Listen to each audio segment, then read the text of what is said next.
Welcome everybody back to a brand new episode of One Deck, 1 Month for Infernoble Knights Act 2. Hope you guys enjoyed the last episode. If you haven't seen it, quick reminder to go check it out. I'll leave a link to it up in the top right hand corner of the video. Also, reminder, we are currently doing a fundraiser for the Wild Bird Fund with some pretty great incentives for donating. I'll put that up on the screen right now for you guys to see. There it is. And yeah, you guys actually voted on what that second to last donation incentive was going to be, you know, revisiting some classics. Very, very close voting. Thank you to everybody that voted on that poll. There was like over 1,000 votes. And DDD and Mermail were like neck and neck for the longest time. I kept having to extend the vote. And after a couple hours, eventually Mermail was declared the winner by 1%. So we will be revisiting Mermail if we hit that $400 donation goal by the end of the month, or by the time, you know, the last video goes up during this One Deck 1 Month period, whatever video that may be. Hope you guys are excited. Leave a like if you enjoyed the series so far, and subscribe if you haven't already. But today is Saturday. We got to leave here in about just 40 minutes or so I can get there a little bit earlier to set up the secondary camera to film my matches, which is something I haven't done in a while, and I'm very excited to do that because I want to be able to get a good top-down view and really analyze a lot of these matches, because this deck is tough to play, and I really want to like critique the hell out of my gameplay, because again, there's so many different things you can do with this deck, so many different lines that can be taken, and so many things to try to play around, all the sequencing, going first and going second. Like, it's definitely a lot to wrap your brain around. Definitely not a great deck to pick up if you're just getting back into the game, and definitely going to be something you're going to take a lot of time to learn. And, you know, even by the end of this month, I'm sure I'll still be learning things. Like, for example, one small thing I just remembered today was something you could do back when Infernoble was first popular, when it first came out. Whereas, like, if you opened your Halka-Fibrax target or your Assault target, like, if it was, like, Genba, I think? Genba. Some people also played that TG Striker. Like, if you hard drew that, it made it so a Soul couldn't summon it, obviously. But the thing you could do was summon Fire Flint Lady, and then Fire Flint Lady could summon that target out of your hand.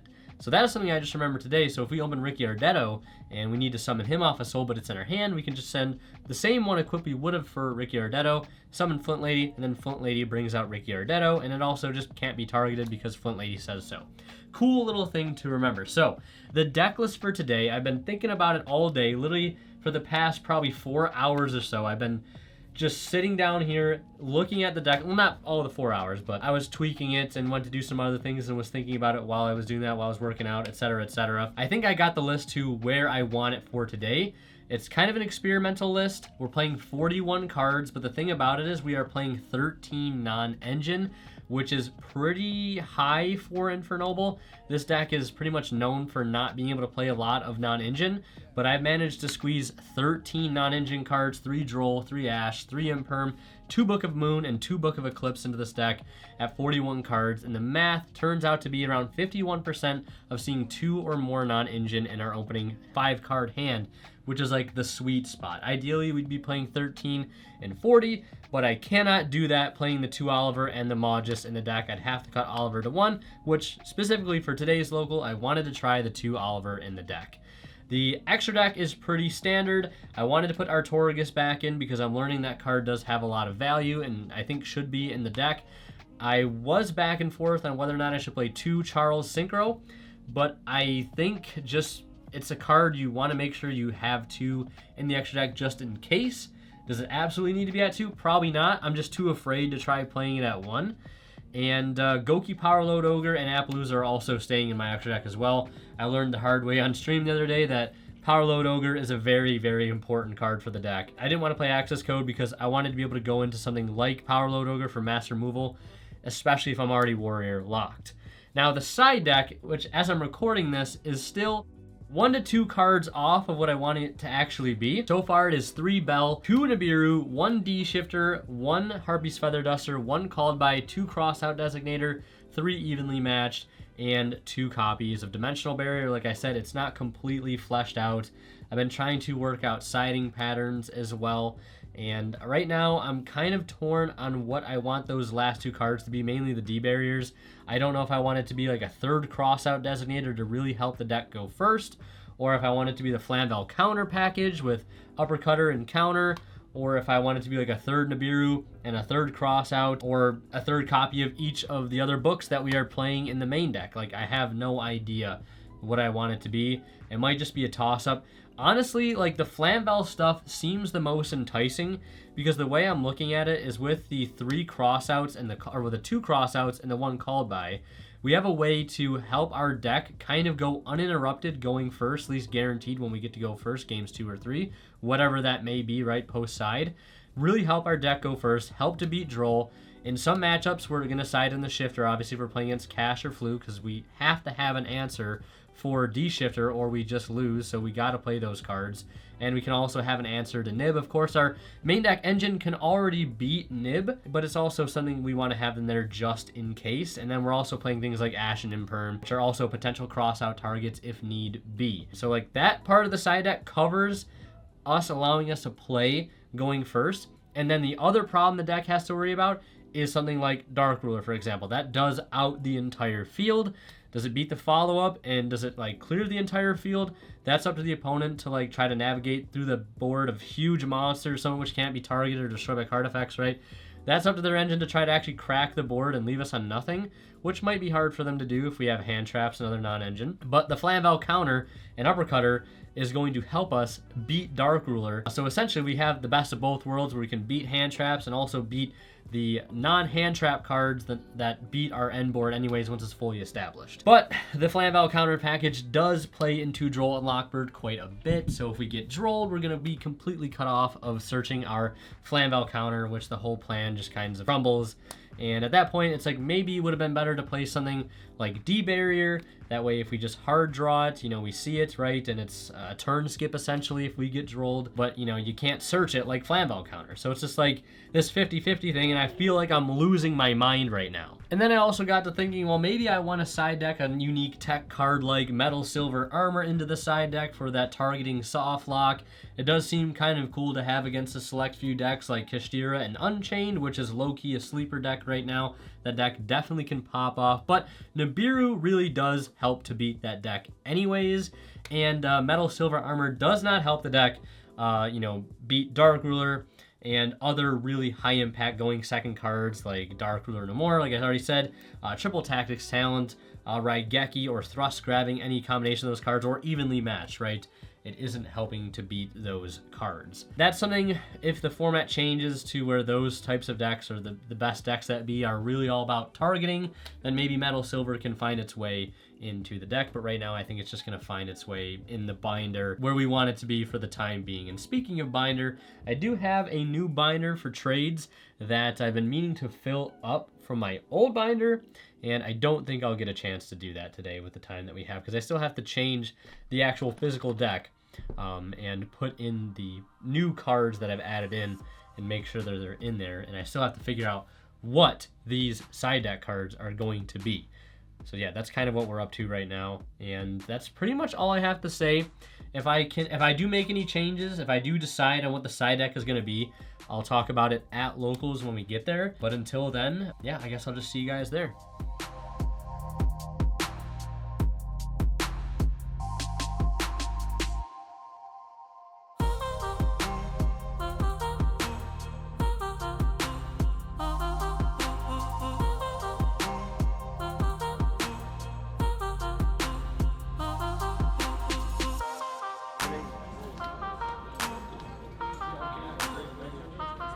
Alright, so we are waiting for the tournament to start. Small turnout this week. It's kind of weird being so many less people here this week, but it's also kind of nice because it's not as loud.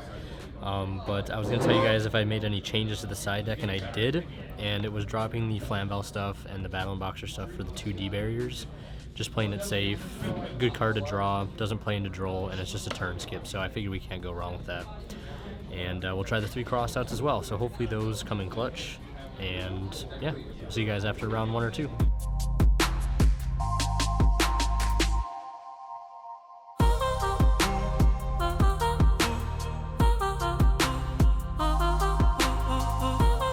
Okay, we just wrapped up round 3. We are currently 1 and 2. We just played against Dragon Link. We were on the regular feature, and it was a pretty good match. Game 2 we opened unplayable, and we were able to win somehow. I think we got pretty lucky that our opponent also opened pretty bad too, so I mean sometimes that's what it takes. But round 2 specifically, we played against the Branded Chimera deck. That seems to be a tough matchup for this deck, so I think we'll go over that. And we might also just back-to-back go over round 3, depending on how round 4 goes. In round 1, we played against a very interesting Dark Magician branded deck, which we ended up beating 2-0. It was definitely an interesting match, to say the least. So we're 1-2. We're going to try to win out, get that even 2-2 record, and we'll update you guys afterwards.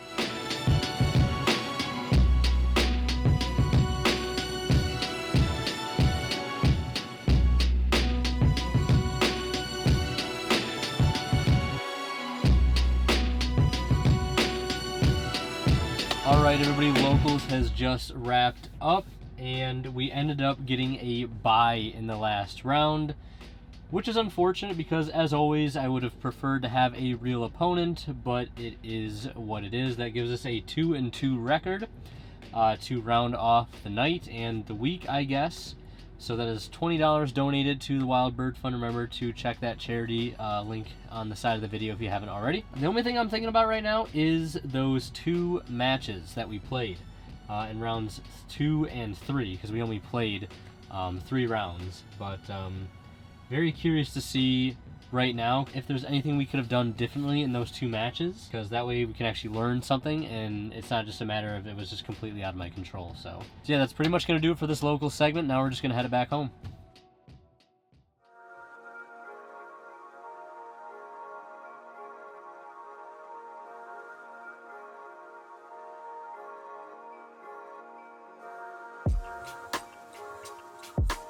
It is time to go ahead and review our matches from tonight's tournament. We're going to be starting out here in round 2, where we played against the Branded Chimera deck, which I think I already told you guys earlier in the episode, but I'm in the process of trying to rework how these videos are structured, where maybe I'm not doing the match reviews in the middle of the local segment, and instead I do them after, I get back, then we look over the matches. I think in editing and filming purposes it just makes a little bit more sense, but in the grand scheme of things, I guess it doesn't really matter. Let me know if you guys have a particular preference on how I do the editing and the sequencing of certain segments, I guess. Let me know. I don't know. Maybe it doesn't matter to you. Maybe it does. It does to me, I guess. But we're taking a look at round 2 and round 3, because round 4 we had no opponent, so we're obviously not going over that. And round 1, the deck we played against was not really much of a challenge, so there's really no need to go over that matchup. Rounds 2 and 3, the bread and butter, the meat and potatoes, this is where we have the most stuff to learn and stuff to kind of just take away from and try to build upon to become a better player in general and just become better at the deck and hopefully improve this X2 record for week 3. And like I said, there are 2 very key moments that happen in both match 2 here and match 3. In game 3 specifically for this match, and then in game 1, I think, for the next match in round 3. But let's go ahead and take a look at here. Round 2, game 1. My opening hand is just the Heritage plus Joyous, and then we have 3 non-engine. So opening hand was Heritage, Joyous, Book of Moon, Impermanence, and Droll and Lockbird. Our hand was definitely built more so for going second. Like, having 3 non-engine would have been great, especially going against the deck our opponent was playing against. Imperm and Droll do a very good job against the Chimera branded deck. Book of Moon, not so great, but I guess it could trade with a Mirror Jade or even completely out something like Rinbrum, which is just an absolutely absurd card that does 3 things for no reason. Not only is it a negate, but it's a bounce on top of that, and then it just tags out into Albaz if you get rid of it, because that's cool. But anyways, I digress. Our hand is obviously very weak to a hand trap, as I dump Flint Lady off Ogier and use Joyous to add it back to try to get into a Sold. I really don't think there was any other line for us to take in this situation. I tried to spend some time earlier before I started recording where I was like, is there any other card I could have sent there? Like, could I have sent Renaud and Joyous add back and then like gone a route where we go for Angelica? Because Angelica does beat Impermanence, because if they try to imperm it, we just tag out. They kind of need something like Ash on the second effect to be effective when a hand trapping Angelica, whereas Isolde is pretty much just always going to die to imperm or Ash. I think our opponent had imperm and Ash, so luckily I don't think it would have mattered what we did, but it could have had they not had the Ash on top of that. And maybe, I don't know, any other Infernoble Knight players in the comments, feel free to chime in on this. Do you think it would have been smarter to dump Renault and then like add the Renault back off the Joyous? The only downside about that is though is we are using our Renault very early on, which as many of you know has its downside. This is a great extender sometimes to have later on in the combo to be able to make Baron. But at this point I'm not too flustered about it because I'm like, all right, I have 3 non-engine. Like I've got Droll, I've got Book, I've got Imperm. So long as I use them correctly, we got Neospace Connector in hand that we search off the Isolde, which is good follow-up. So my opponent, to my dismay, starts in the draw phase with the branded opening to go ahead and discard the, I think that was Big Wing Baphomet, to go ahead and special summon Albert, and I imperm that because I'm just so used to thinking in this logic of playing against Branded for so long that if you see an Albert, you probably should imperm it so you keep him off Branded Fusion, or at least Lost plus Branded Fusion, which I don't think this build plays Lost, but you know what I mean, right? But instead, I think the better thing to imperm would be the Gazelle here, because that keeps them off 2 cards. I believe it searches 2 cards. It searches like the Chimera Fusion and then searches out the Big Wing, which gets them into this line here where they're able to go into the Chimera, which rips a card, and they're able to bring back like Mirror Sword Knight, which is like an interruption next turn, also potentially follow up as well. And yeah, like they don't end on like a super crazy board. They get Chimera Fusion back as well. They go battle phase, just attack over the Isolde, which I decided to equip the Ogier to because why not? Make it not be able to destroy by card effects, so maybe it survives a little bit easier. And then phase the Fusion, rips a card out of your hand because why not, right? Like why wouldn't it rip a hand trap out or just any follow-up I had? Sure, fine. That match, or that game I should say, I'm not really too upset with because I don't think there was anything we could have done there. Maybe the only thing, like I said, that we could have done differently would to have been to maybe go the route of sending Renault and then adding the Renault back off the Joyous to try to open up an Angelica line, and that maybe plays around a hand trap like Imperm a little bit better than going straight into Isolde. So let's take a look at our round or game 2. I keep getting game and round confused. I apologize. But where we open up Heritage again, and we do have really, really strong non-engine here. We have Ash and D-Barrier in hand. Do I need to say anything else? And on top of that, we have Heritage, plus we have Almace, and I think the other card in hand is Gearfried. So maybe some of you guys can probably see where this is going. No, it's not Gearfried in hand. It looks like Gearfried. Whatever it is, looks like Gearfried. It's Turpin plus Almace. So happy to see both those cards in the hand. So I go ahead and am trying to set up an anti-Nibiru combo, a combo that beats Nibiru, which involves Ogier and Renault, which, as many of you guys know, if you played Infernoble Knight, or if you remember way back when we played this deck in 2020, there was a cool line where you could summon the Ignoble Knight of High Lonzelin and, you know, equip from deck, grab your Gearfried back from the grave as a cool line. And some people still play that synchro. I'm not really sure why, because you can do that combo completely the same without Lonzelin, and it frees up an extra deck space. And this is what I'm trying to go for right now, because again, shout out to my friend Dalen, who was literally building a spreadsheet for this deck and sent it to me, and it's been a huge help going back to that and consulting certain combo lines and being like, am I doing this right? And this is one of those lines, right, where we didn't open up exactly Ogier Renault, but we basically did Ogier Almace is pretty much the same thing. And I missequenced it just by one small step, and I want to take a look at that and show you guys exactly what I did wrong here. So we go Heritage for Ogier. Ogier sends Gearfried. We then equip Almace to Ogier, and Almace grabs out a Durendal from the deck. Durendal goes ahead and grabs Renault. So now we have our Ogier with the Gearfried set up grave with Renault in hand. We're going to summon Renault. We're going to add back the Gearfried. Next step, very simple. We just go ahead and synchro into Angelica. That's it. Nothing fancy. Angelica is going to go ahead and grab out our field spell. Now from here, I guess, yeah, from here, what we obviously want to do is play the field spell, and we're going to go ahead and search for an equip.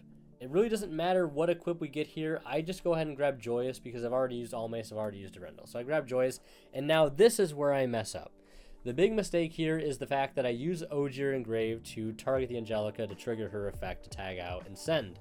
What I should have done instead was use Gearfried in hand, and that would have been our 4th summon. Yeah, because this is our 3rd. Gearfried would have been our 4th summon. Banishing the Durendal Engrave. It doesn't really matter which one we banish, I guess. I'll just choose the Durendal. And then we equip the Joyous, or whatever equip we would add off our field spell, to the Gearfried. Then we use the Ogier Engrave, targeting Angelica. That tags out into Roland, sends an Oliver, and then we special summon the Turpin in our hand, and that is going to go ahead and allow us to synchro into Charles. Now, if we didn't open Turpin, we would just use Angelica to send Turpin. It's the same concept. It's actually a little bit better that we have the Turpin in hand, because it's not going to get banished when we summon it from hand, so it stays engraved for follow-up. But you'll notice here, this is exactly what I do wrong here. I get carried away because I thought I remembered in my head that Roland was supposed to be the 4th summon, and it, in this particular case, is incorrect to do it that way because that makes Gearfried the 5th summon, and by the time Gearfried would hit the field at that point, we do not have an equip on board. So I missequenced it. It's a very easy thing to miss, hence why I missed it. So then, and luckily for me, my opponent didn't have Nibiru. Otherwise, they could have just Nibiru'd right there, and like that would have hurt a lot. Granted, we do have D-Barrier Nash, and you know, like our poor play really would have gotten super punished there just because we had D-Barrier Nash, so that's basically 2 turn skips. But I'm able to still go into Gearfried, double Charles Link, and we do have some decent follow-up in hand. I set D-Barrier, I have the book, I remember the Angelica, we equip Almace, and we equip Magus, and this is such a nice thing. This is such a good card. I love resolving Magus. I was like, let me draw some semblance of follow-up here. And what do I draw? Draw Divine Sword. I was like, okay, that's fine. That's just a free equip. And we ending on the double Charles Link makes it hard to get super polyed, at least for both of our Charles Links. So he ends up going into Garura, getting rid of the Gearfried and getting rid of one of the Charles Links. But we still have one Charles Link. We still have D-Barrier. I'm still feeling fine here. If we didn't have the D-Barrier, I'd be feeling a little shook, but it is what it is. He goes into Garura. He grabs the Mirror Sword Knight off the cornfield. Normal summons the Mirror Sword Knight and goes ahead and activates the effect to bring out the Big Wing.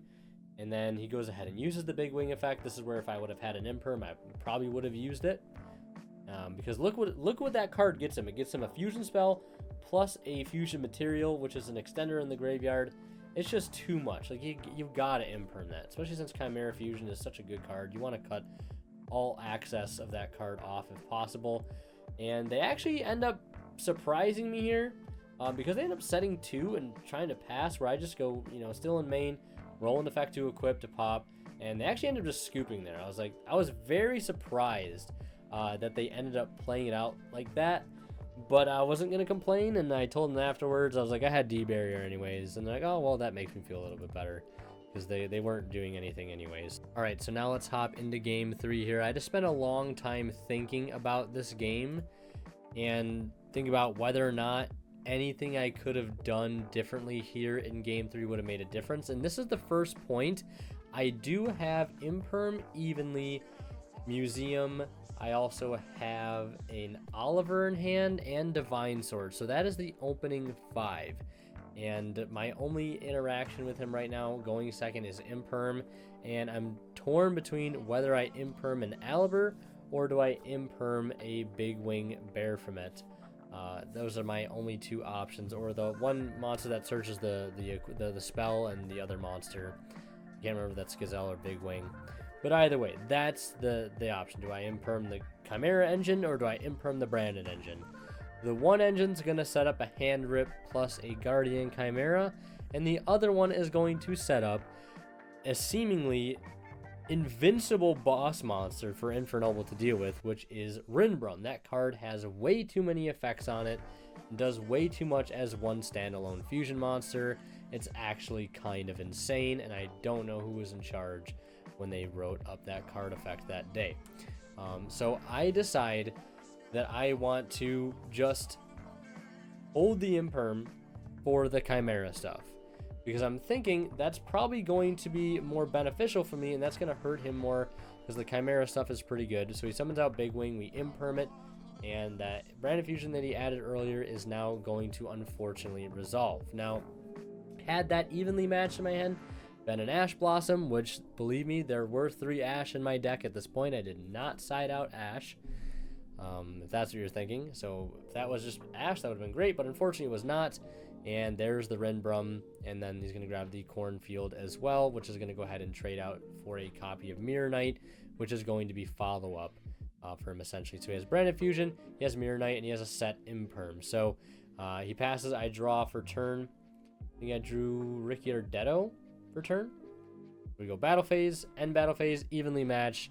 1 card trades for 3. And now it's just like, okay, how do I deal with Rinbrum? Not only is it a negate of a monster summoned from the extra deck, but is also a bounce of any monster on the field that does not target. And then if it's in the graveyard, it can just banish itself to either summon itself, or it can summon Fallen of Albaz, which is again another form of interruption because it sucks up one of our monsters, and then it goes into Mirror J, which banishes another monster, which sends to the Grave Albion, which is follow-up. It's just like, how on earth do we deal with this? And I've thought about it a lot. Literally spent tons of time just thinking like this, like, how do I deal with this board? And the only way that I can think about it is if we go into whether it be Isolde or Angelica, which are the only 2 monsters that are going to be enticing enough for my opponent to try and negate with Rinbrum. And then once we successfully do that, it's all about establishing Gearfried to be able to negate the Albaz when that eventually comes out, when I eventually do use Charles to pop the Rinbrum, right? And then I'll bring out the Albaz, which we will then negate. And I think that wins us the game because we should have a Spell Trap negate plus a monster negate, and he's on little to no follow-up. And like I said, that should just win it right there. But that's like a tall ask, right? We need to be able to get to Angelica, have it be negated, get into a Gearfried, get into a Charles Link, right? All of that stuff has to go our way. And with the hand that we open, with having Field Spell, Ricky Ardetto, and the Oliver and Divine Sword, it is seeming like an impossible task. And I don't think there was a way that we could get to this mythical perfect board. Because we have to use the Field Spell early here to grab Durendal, because we did not open a strong normal summon. That did kind of hurt, because if we could have grabbed Almace here instead of Durendal to grab Ogier, that would have been really, really nice. But I mean, it is what it is. So we're going to try to make it work with what we got. So the Ogier is going to go ahead and dump Turpin. And again, that would be nice if it could have sent anything else, but I guess also Angelica could technically send it. So then we equip the Divine Sword to the Ogier. That's going to allow us to special summon out the Turpin.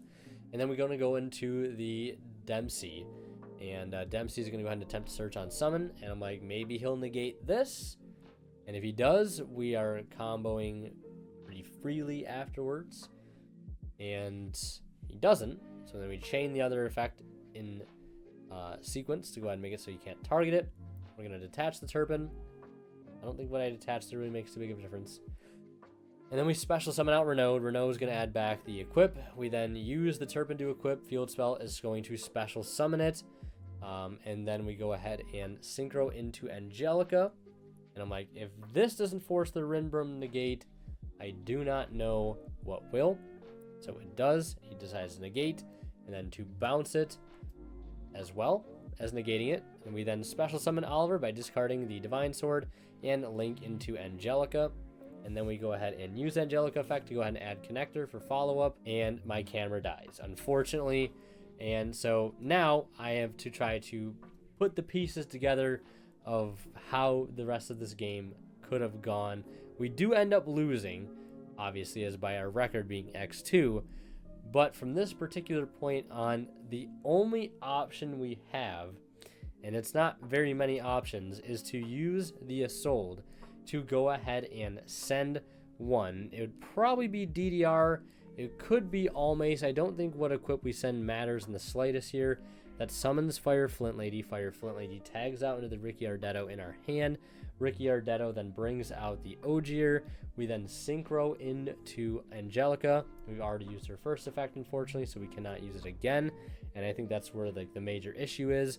We could also maybe go into Goki Power Load Ogre 2 instead of synchroing into Angelica. Put him on out Power Load Ogre, which doesn't sound too hard for them to do because they have Mirror Jade, which can out it if they just like...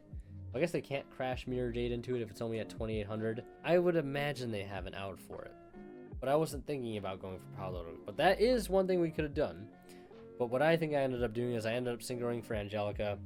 And then we use like the Divine Sword to attempt to equip to it. And we go ahead and bring out Roland. I dump the Magus. Magus actually draws us into Heritage.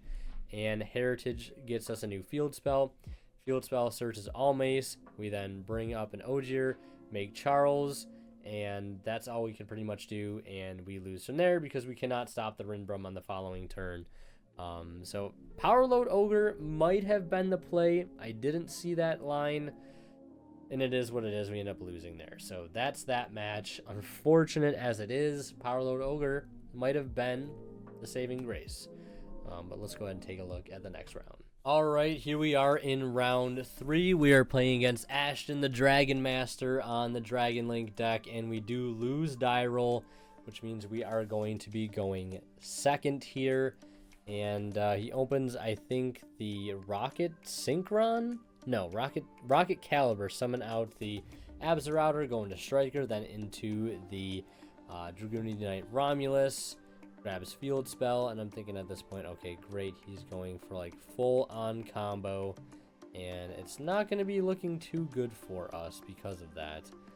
I was expecting a pretty big end board of like everything, you know, like Seals, Savage, Branded Beast, Branded Regained, you know, Druis Worm access. So when they use the Branded Beast, they get, you know, the pop and they get the send on top of that. And who knows, maybe a hand trap as well. So you can kind of see them playing their turn out here. They get the Seals access. They've already got Bestial Lubellion. They're putting one back to draw. And then they're going to go ahead and I think they actually make Chaos Angel here. And luckily for us, they're only able to make Chaos Angel with just dark monsters. And that makes it so monsters they control cannot be destroyed by battle. And Black's going to go ahead and search the White Dragon there. And they end up passing turn on that. So I think we got away pretty easy with that one. Maybe they just opened kind of like a slightly awkward hand there that couldn't get to like the full-on end board of Dragon Link, which I'm pretty sure is just like Seals, Savage, Branded Regained, Branded Beast, and like Bestials. That's probably the best. Maybe Dispotter on top of that. I have no idea. I've seen so many different variations of different end boards of this deck. It's almost infinite. So I take a minute to read the Chaos Angel here. Want to make sure it's something that we can actually deal with. I did draw a double Book of Moon in the opening hand on top of Flint Lady, Ricky Ardetto, and Oliver. And I think the 6th card was a Durendo, which is actually like huge. Seeing that Durendo was more important than you know, because we're going to start by using Ricky Ardetto to banish from hand to summon out Oliver from hand. And then we have Fire Flint Lady go ahead and special summon from her hand as well, which means we have 2 bodies on field without using our normal summon, which is very, very strong because now we can either go for a Synchro 5 into Angelica, or we can go and do a Soul. Either of which I would hope that would force out the Seals interruption. So we go ahead and use the Assault here. Go ahead and add Connector, and then on Resolution, because he doesn't want us to get to send anything or resolve the Assault effect, he's going to go ahead and use the Seals. And then we use Durendal to go ahead and do Equip to the Magnamut that was just summoned off the Seals. And that's going to go ahead and search as Ogier. And I was like, am I going to have to pass here? But I was like, oh wait, I didn't normal summon yet. So we're free to play here pretty much. So we're going to go ahead and normal summon Ogier. And then use that effect to go ahead and send Turpin. Oliver will equip to the Ogier. And then Turpin will get special summoned. And then we can go for either rank 4 or link 2. I decided to go for another Assault here. This is where I'm kind of wishing maybe I would have went for Angelica first, because Angelica guaranteed would have at least gotten us to Noble Arms Museum. Whereas going for the Assault didn't really get us anything of value. Like, we could have gotten our field spell for free and maybe bounced it afterwards. And then now we'd be able to go into the Assault, and maybe it would carry a little bit more weight with it. Now, the problem here, as I'm sure most of you can see, is the fact that I've already used Ricky Ardetto, so I don't have any good monsters really to summon off of this Assault. So I decided to go for Renault. Renault sends the DDR, and DDR goes ahead and brings back the Turpin. And I cannot go for Angelica, unfortunately, because Renault is not a tuner when it is summoned off of Assault. It has to be summoned from the hand, so I just go for Old Faithful, Old Reliable, which is Goki Power Load Ogre, and I just go ahead and pop 4 cards, set a Book of Moon, pass turn, and just pray that he cannot kill me through a Book of Moon. And yeah, that's pretty much it, right? End phase, he gets to search out the Chaos Dragon Legend. He's got that 1-of Gamma in hand, which is terrifying to think about, that people are still playing that card, and he plays it, and he plays it well in this deck. He's definitely gammed many of people that are not respecting the 1-of, and he's like, well, you should have done that because he just got the Gamma anyways. He's just built different like that. He summons Levy, banishing all darks. He's able to rip the connector out of my hand. I'm like, now I feel really stupid because I thought I had follow-up. It's just getting ripped out of my hand. I just played against a deck last round that's just ripping the last card out of my hand for no reason. But it is what it is. Right, so he does that, swings in for just a little bit of damage there from the White Dragon, and makes Dark and passes turn, and we rip a connector off the deck. Literally exactly what we needed to draw there. And also, I think we would have been in a little bit better spot if maybe I would have made Angelica first in that last turn, but we're going to let Connector do its thing here. We take a look at the hand. It's a Nibiru, so now I'm kind of quaking. Or actually, I don't think I actually did look at the hand. Or did I? I can't remember. Did I look at... Hold on. Did I look at the hand? I know that played back very quickly. Do I look at that? No, I don't have any cards in hand to discard. Okay. No, I don't look at the hand. Okay. We're good. So we go ahead and link into Assault. He imperms the Assault. And I'm like, fair enough. That hurts a lot, actually.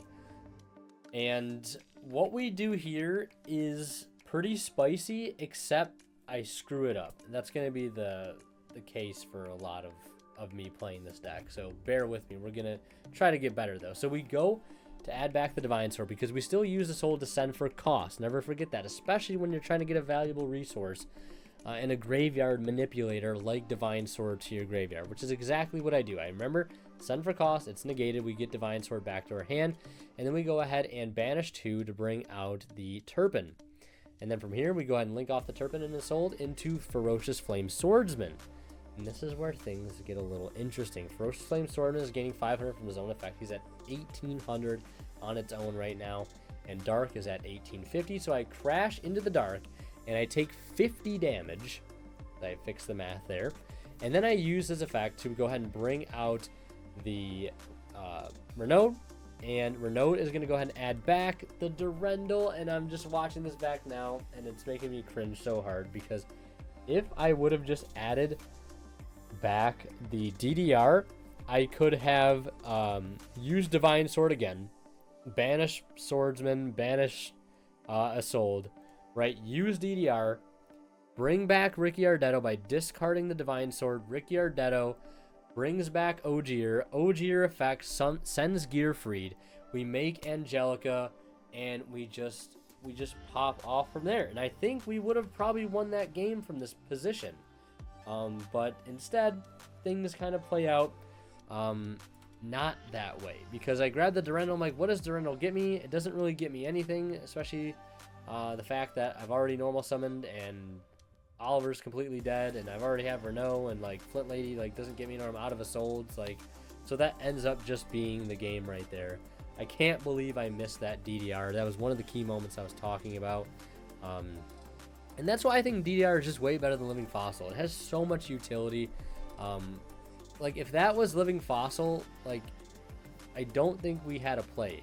Like I guess you could argue we could have Living Fossil brought back the Oliver Engrave, then made it, but like that's just one small example. DDR has so many better like uses. Like I think you'll see in this game here, we use it to bring back a Gearfried.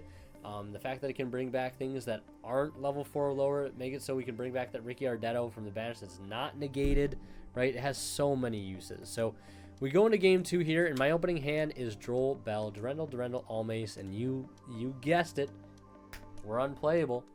Very close to being playable, but we are unplayable. And our opponent has a Ravine, a Boot Sector Launch, Ash, Tracer, Nibiru, and Feather Duster.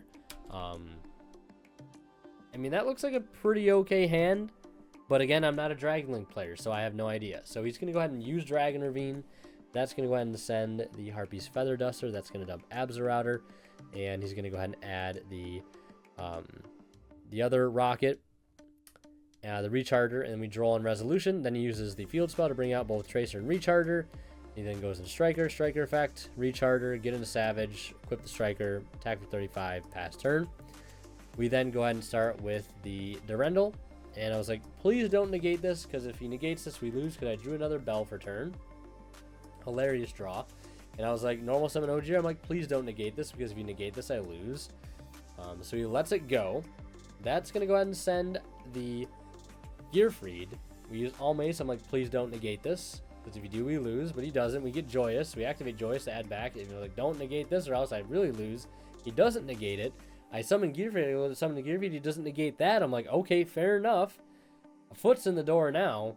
And we equip the other Durendal to the Gearfried, so we have that monster negate live. We go into the battle phase, start a damage calc, attempt to equip the Savage. He tries to negate. We negate, and we get to swing in. I think we would still get to swing with Gearfried for 3k. Battle phase rulings are weird. I don't know. And then main phase 2, we go into Isolde, add Connector. He ashes the Connector. I'm like, oh my goodness. He had the Ash. I was very excited to keep playing there. To, dump one, summon Ricky Ardetto, etc., etc. He uses the Field Spell. I Bell it. Very, very clutch Bell there. He then summons the Cast Dragon the Valiant. I'm like, is he going to rip a card out of my hand? He knows I have Connector and an Unknown. He's just going to go ahead and battle phase, get the Isolde off the board, and then we normal summon Connector. Connector brings out Dolphin. We use the Dolphin, discarding the Bell because I had just drawn Ash for turn, and I was like, depending on what he has in hand, I'm probably going to want the Ash more, but I don't know if hindsight, maybe keeping the Bell is better. I guess you guys will see. But we reveal Nibiru in hand, and I'm just like, you've got to be kidding me. There's a Nibiru in his hand. And this is where you're going to see something like DDR truly shine in this deck. So we go for Isolde. Isolde is going to go ahead and add Red Layer as just like a blank monster to be able to get to our hand. I didn't want to add Ricky Ardetto on the off chance I might use it this turn because I thought I might go for a line that threatens Appaloosa. If he doesn't nib, and then we still have a play afterwards, but I didn't have Renault in hand already, so I couldn't do that. So instead, I just send DDR for Renault, and Renault is going to add back the DDR. We then add back Divine Sword, banishing Connector and Gearfried. We go DDR, discarding the sword to bring back the Gearfried, and then equip it with Ogier, add back the sword, equip it with the sword, and then go battle phase, attempt to equip it to it, and then attacking with the Isolde. And now we have a monster negate live, and we have Ash Blossom in hand. Our opponent has top deck Book of Eclipse, which he does, of course, activate, and I almost didn't Ash it, but I do promptly Ash it, so guess keeping the Ash ended up working out for us. He then uses Boot Sector to launch, and he has that Nibiru in hand that we still know about. So the last card in his hand is known. It is not really a threat to us at this current state. And it's just a matter of him trying to figure out if there's anything in his extra deck that he can do with just the 2 cards that he has available right now. He's looking at the Scarlight Dragon. Decides to not go for that. Uses the Tracer. I'm like, you know what? I'm going to negate and destroy that. Leave you with 1 monster. You already used your Striker Dragon. I know the last card in your hand. And I know there's not much you can do with just those cards. And he ends up admitting defeat. So now we are going to a nail biter of a game 3. Where in game 3, my opponent does obviously decide to go first. And I believe they open Seifert in their opening hand. They have Lubellion, Druis Worm, Black Dragon. So they're going to lead with Lubellion. That's going to add Sarnier. And I think my only hand traps I had were Bell and Imperm, which I, looking back, definitely made a mistake on what I impermed. For some reason, I thought imperming the Dragoonity Knight Romulus would be a good idea, just because I'm like thinking, okay, it'll keep him off Ravine, which is a discard outlet, which cuts him off of the rocket engine potentially because he can't dump Absorouter. But that was just kind of like an old way of thinking. What I should have saved the Imperm for was the Lubellion, and the Bell I think is saved for something like Magnemite, which he does try to summon here. I do Bell that because like Magnemite just sets him so much advantage, and I was really upset to see the fact that he had Druis Worm in hand already, so we could still summon out the Lubellion. But if I would have had Imperm for that instead of the stupid Romulus, I think that would have been so much better, because him having Branded Beast plus Druis Worm and Regain is just too much, because when we normal summon this here connector, he does decide to go ahead and use the Regain to bring out Druis Worm, and then Branded Beast to go ahead and pop the connector, and then Druis Worm sends the Dolphin, and I really can't do much there. I have Field Spell, I have DDR in hand, and I have Rhoda. Like, these combination of cards aren't really going to do a whole lot here, especially since we've already normal summoned. Now, if that was Living Fossil, I'm trying to think if Living Fossil does anything to help us play here past. I mean, he has 4 cards in hand plus seals. Yeah, so we go Durendal, equip, and I think he uses the seals here to bounce just so the equip falls off. And even if it, I mean, yeah, if it was Living Fossil right now, it wouldn't matter, just because like we wouldn't even be able to summon the Oliver at that point. He had Nib in hand too anyways, so I guess it just ultimately did not matter. So that is going to do it for our round 3 match.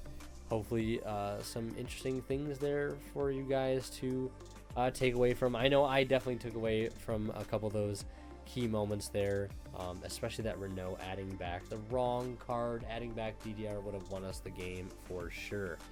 And yeah, the round 2 matchup, tried as much as I could to figure out if there was anything I could have done better. I don't think there was ultimately, but yeah, that is going to do it for our match recap. Week 2, finishing 2-2, 2 match wins, that's $20 to charity, 2 losses, no credit earned. It is what it is. Let's move on. And that brings us to the wrap up for episode 2 of One Deck One Month featuring Infernoble. Obviously, we finished with the next 2 record. Not our most fantastic first half that we've had in One Deck One Month history, but hopefully we can kind of change things up and turn it around for the last few final weeks. And speaking of next week, we'll be touching on briefly some changes in the meta that may sort of prompt us to change our current deck building, so stay on the lookout for that. I'm also going to try to make it a little bit of a point to talk over some lines, specifically anti-hand trap lines, in the next episode as well, if there is time for it, because I feel like I haven't done enough talking about actual combos yet in the deck, and I feel like that's an important thing I might want to include in a future episode of this series. So yeah, thank you for watching. Please leave a like and sub if you have not already, and more importantly, consider donating to our ongoing fundraiser for the Wild Bird Fund. Please donate if you are able. If you're not able, please consider sharing the video around so more eyes get on the video. And yeah, that's gonna do it. Hope you guys enjoyed, and as always, Winterkill is signing out. We'll see you guys in the next one. And last but not least, a big thank you goes to our current Divine level channel members, who are Green, Pony Star, Cadillacs, HCH Cyber, and Misfit. Thank you guys so much as always for extremely kind and very generous support of the channel.